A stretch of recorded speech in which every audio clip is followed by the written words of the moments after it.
नमः संस्कृता दोस्तों, आप लोग कैसे हैं। आशा करती हूँ कि सब लोग ठीक होंगे। नारायण पंडित द्वारा विरचित हितोपदेशामित्र लाभा के महत्वपूर्ण श्लोकों का व्याख्यान है, जो हमारे जीवन में बहुत ही महत्वपूर्ण योगदान निभाएंगे। तो कल आप लोगों को बता रहे थे, इसमें विद्या की महत्व को बताया गया है। कल आप लोगों को बता रहे थे कि विद्या दो प्रकार की होती है, एक शस्त्र विद्या, दूसरा शास्त्र विद्या। तो श्लोक इस प्रकार है, विद्या शस्त्रंच शास्त्रंच द्वे विद्ये प्रतिपत्तये आद्याहास्याय वृद्धत्वे द्वितीया द्रियते सदा। दो प्रकार की विद्याएं प्रसिद्ध हैं, शस्त्र विद्या एवं शास्त्र विद्या। दोनों प्रकार की विद्याओं के अध्ययन से मनुष्य की इष्ट सिद्ध होती है। इन दो विद्याओं में से प्रथम अर्थात शस्त्र विद्या वृद्धावस्था में उपहास का कारण होती हैं, क्योंकि निर्बल हो जाने से व्यक्ति शस्त्र को लक्ष्य कर साधने में सफल नहीं होता है। परंतु द्वितीय जो शास्त्र विद्या है वह सदैव प्रशंसित होती है। लोगों द्वारा शास्त्र विद्या से युक्त व्यक्ति का सदैव आदर किया जाता है।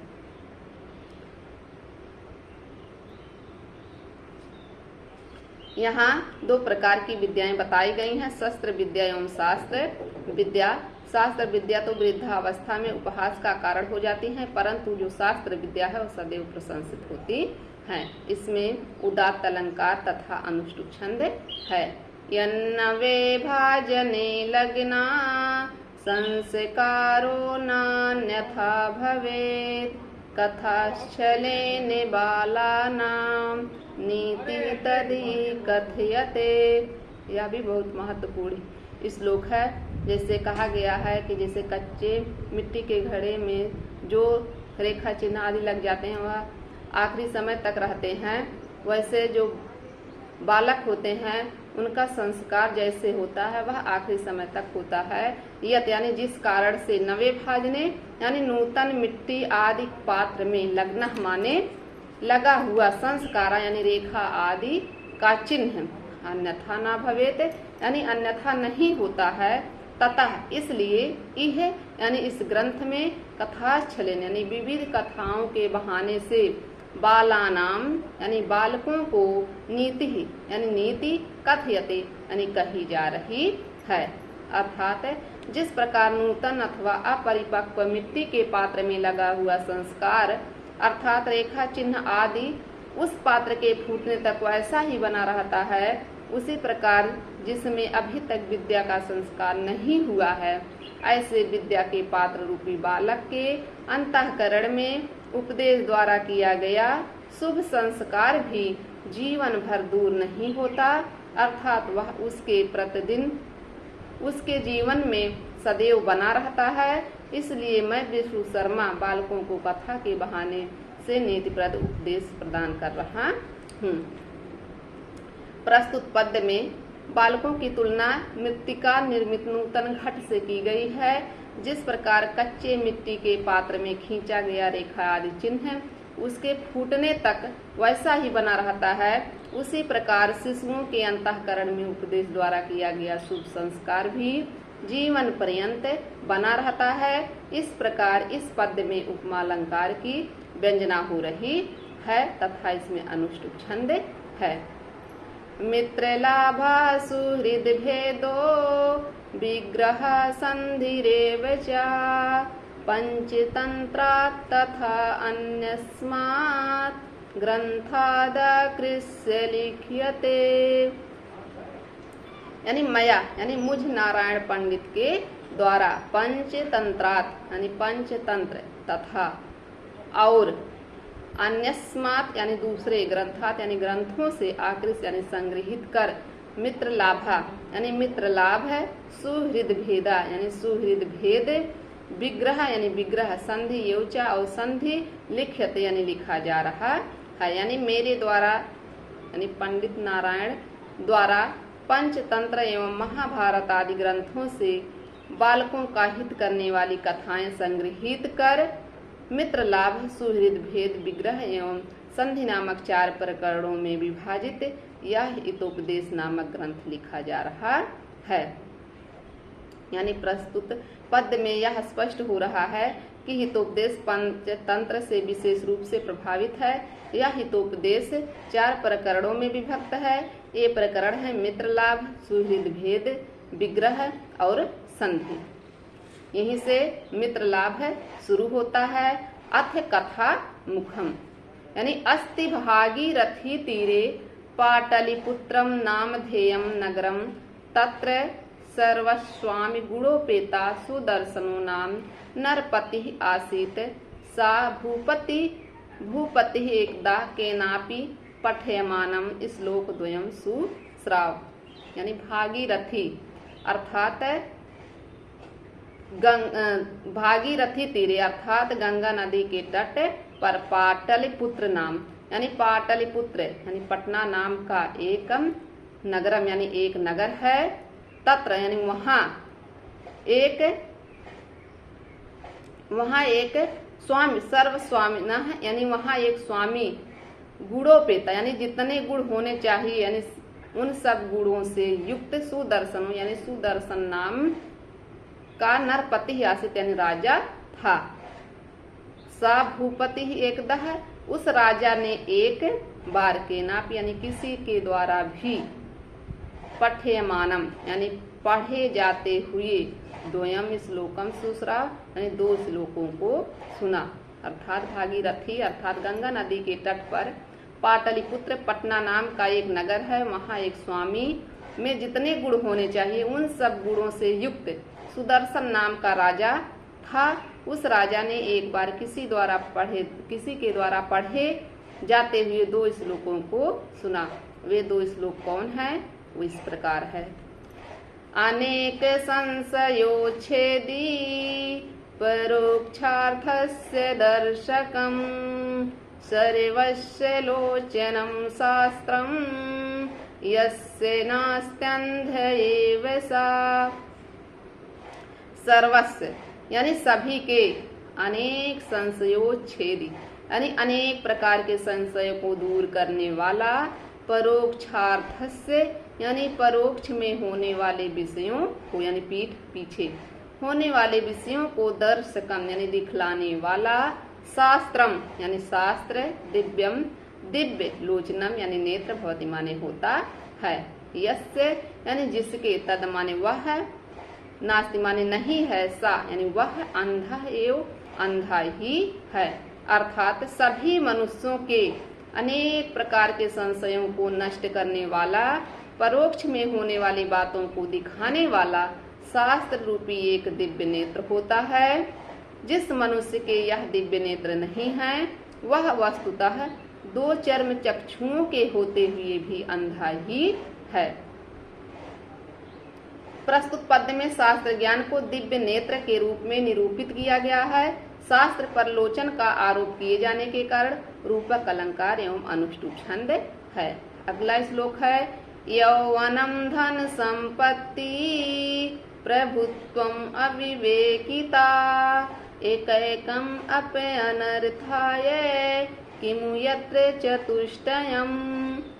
यौवनम यानी युवावस्था, धन संपत्ति, प्रभुत्वम यानी प्रभुता, अविवेकिता अज्ञानता, एतन मध्य यानी इनमें, एकैकम अपि अनर्था यानी एक एक भी अनर्थ के लिए भवति माने होते हैं। यत्र जिसमें, चतुष्टयम यानी ये चारों, तत्र माने वहाँ, किम माने कहना यानी जहाँ ये चारों हो तो उनका क्या कहना। अर्थात जवानी, धन संपत्ति, स्वामित्व एवं अज्ञानता, चारों में से एक एक भी महान अनर्थकारी होता है, अर्थात बुराई का कारण होता है। जहाँ पर ये चारों होते हैं वहाँ तो कहना ही क्या, अर्थात वहाँ तो अनर्थों की कोई सीमा ही नहीं है।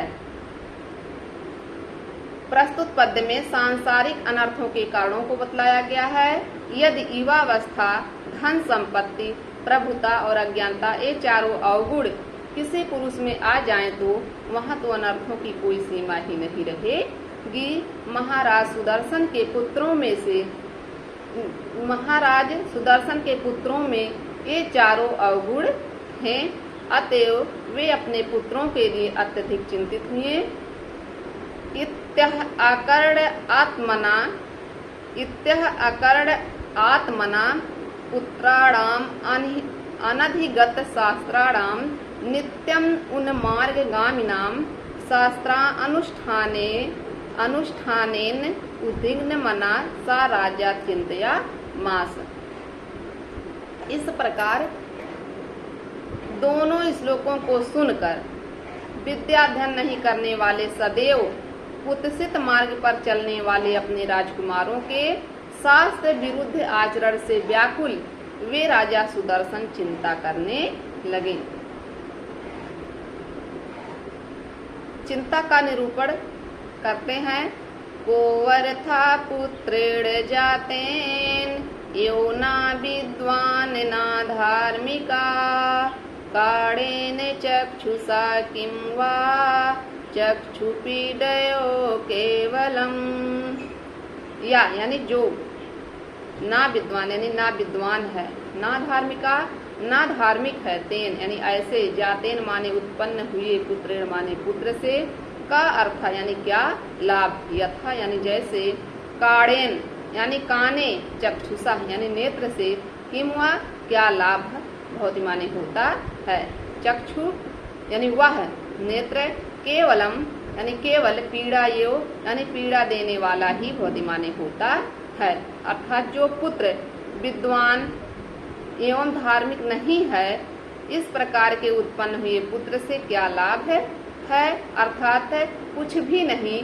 जैसे काने नेत्र से क्या लाभ हुआ, नेत्र केवल पीड़ा देने वाला ही होता है। अजात मृत्यु मूर्खाणाम वरिमादौ चान्तिमा साकृति दुख करावादे अवंतिमस्तु पदे पदे। अजात मृत्यु मूर्खाणाम यानी उत्पन्न ना होने वाला या उत्पन्न होकर मर जाने वाला और विद्या रहित, इन 3 प्रकार के पुत्रों में से आद्य यानी प्रथम दोनों, वरम माने श्रेष्ठ हैं या अच्छे हैं, अंतिमः यानी अंतिम, नाचावरम अच्छा नहीं है या श्रेष्ठ नहीं है, आद्यो यानी प्रथम 2, सकृत दुख करो यानी एक बार ही दुख कर होते हैं, अंतिमस्तु यानी अंतिम अर्थात जो मूर्ख है तो पदे पदे यानी प्रत्येक पद पर या क्षण प्रति दुख कर होता है, अर्थात जो अनुत्पन्न है या उत्पन्न होकर मृत्यु को प्राप्त हो जाता है, यानी अनुत्पन्न, उत्पन्न होकर मृत तथा मूर्ख नाम, इन 3 प्रकार के पुत्रों में से प्रथम दोनों अर्थात जो अनुत्पन्न है और उत्पन्न होकर मृत्यु को प्राप्त हो गया है, ये दोनों अच्छे हैं, परंतु अंतिम अर्थात जो जीवन भर मूर्ख पुत्र अच्छा नहीं है, जो जीवन भर रह के सिर्फ पीड़ा ही देता है, तो ऐसा मूर्ख पुत्र अच्छा नहीं है, क्योंकि प्रथम 2 तो एक बार ही दुख प्रदान करते हैं, परंतु दीर्घजीवी मूर्ख पुत्र क्षण प्रति क्षण अथवा पद पर दुख प्रदान करता है, अर्थात मूर्ख पुत्र को सर्वाधिक दुखप्रद बतलाया गया है। इसमें भी अनुष्टुप छंद है। अगला श्लोक है, वरम बंध्या भार्या वरम अपि च गर्भे सुवसतिनी वा विद्वान रूप्रद विगड़े युक्तो अपि तनया। यानी गर्भ का गिर जाना, वरम माने अच्छा है, ना यो अभिगमनम यानी ऋतुकाल में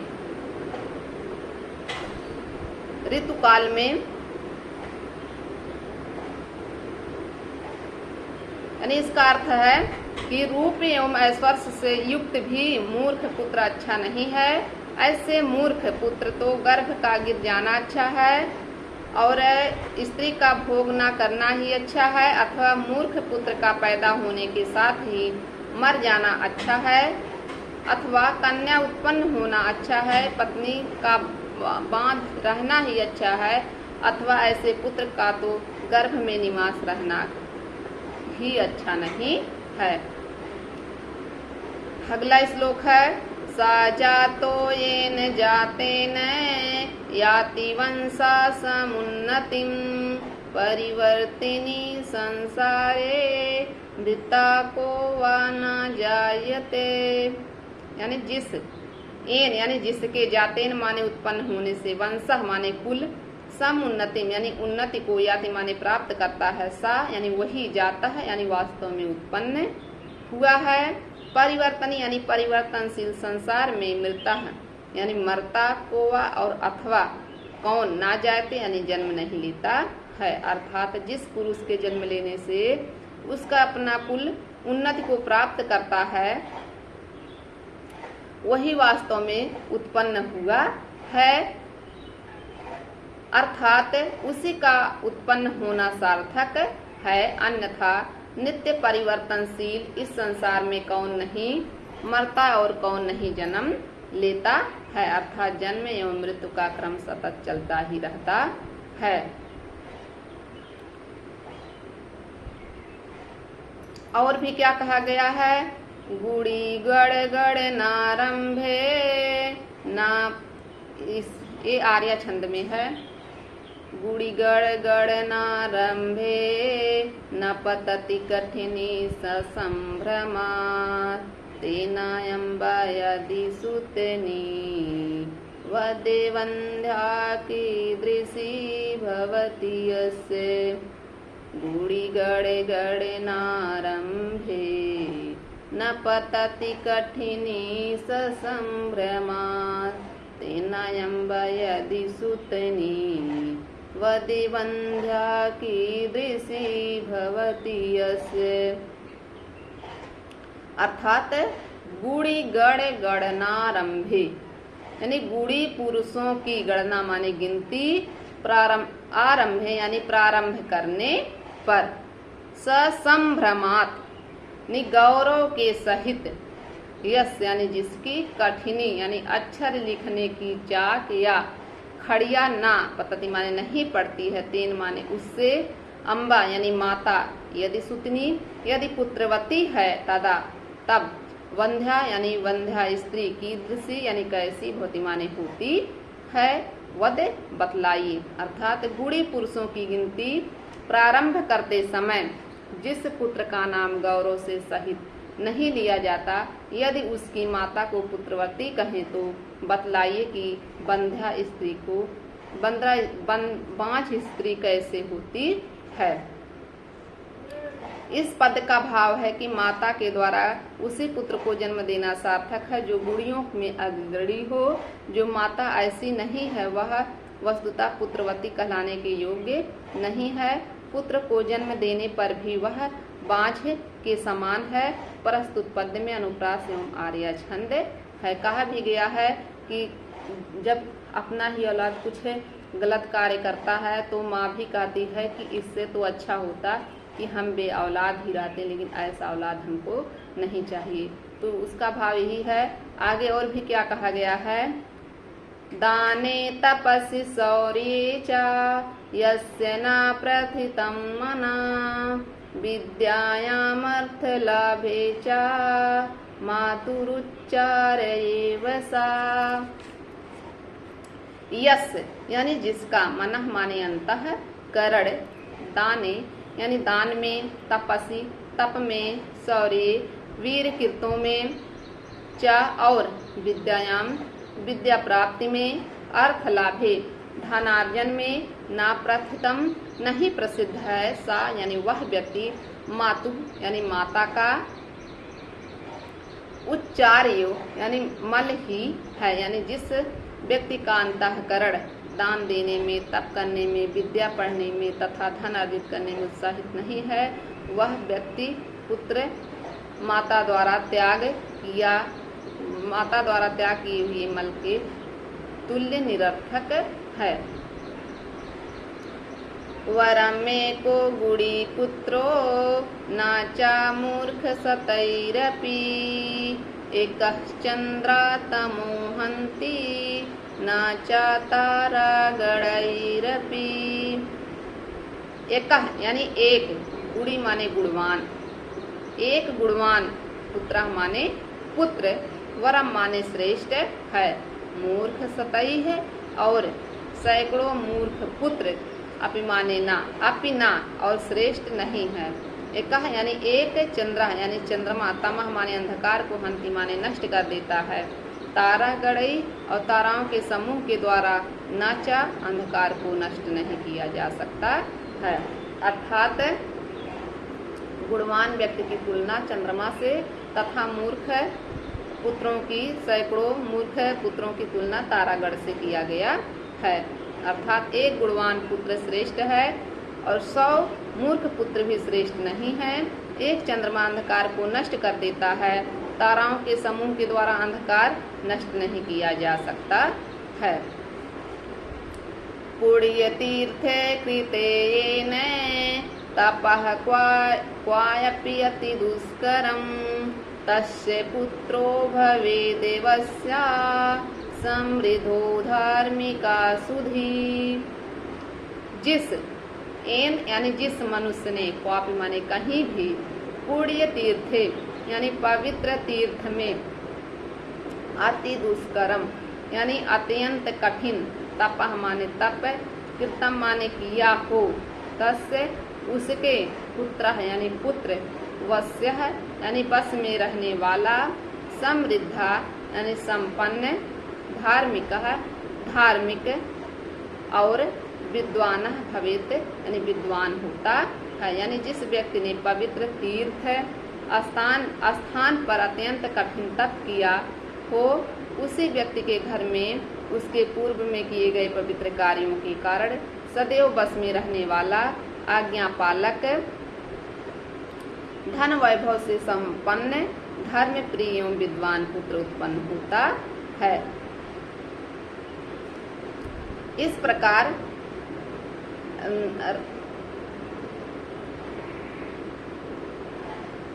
वैसा कहा भी गया है, अर्था आगमो नित्यम आरोगिता च प्रिया च भार्या प्रियवादिनी च वस्यश्च पुत्रो अर्थकरी च विद्या षड जीव लोकेषु सुखानि राजन यानी हे राजन, इस संसार में प्रतिदिन धन प्राप्त होना, शरीर का सदैव निरोग रहना, अत्यधिक प्रेम करने वाली, एक सदैव करने वाली एवं सदैव प्रिय बोलने वाली स्त्री मिलना, आज्ञाकारी पुत्र उत्पन्न होना तथा धर्म अर्थ काम एवं मोक्ष इन चारों पुरुषार्थों को प्रदान करने वाली विद्या को पढ़ना, ये 6 सुख माने गए हैं।